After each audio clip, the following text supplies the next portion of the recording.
来看台北市南机场的主体，伫9日大灯档红列做围绕，伫今年4月初3的大灯档嘛红打黄红单。也毋过，南机场的单元3，今仔台北市政府甲业者签约要导经路，针对导经路，内政部嘛要修法，要来放任量级管制进前已经申请建造的基地嘛通适用。立法院的内政委员会今仔审查，大多数委员嘛拢支持。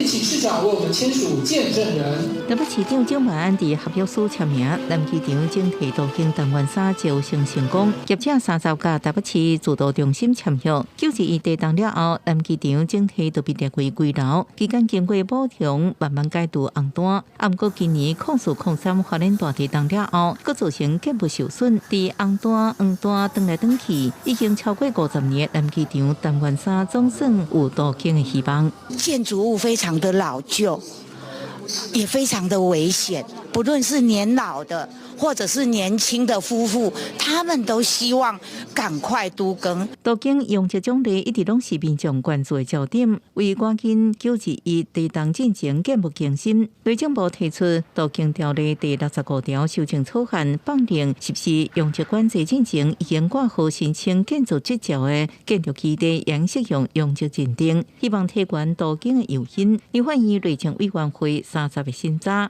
已经准许建造，或者是说已经在核发建造的过程里面，有一些部分没有纳入。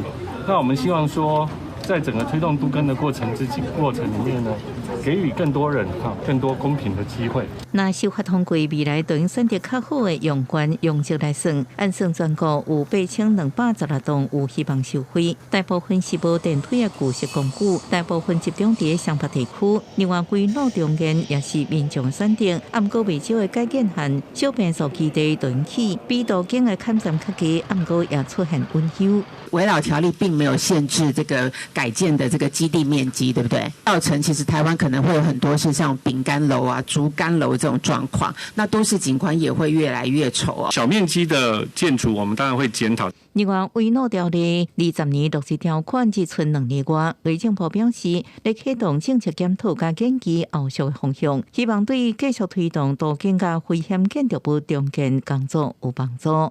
记者综合报道。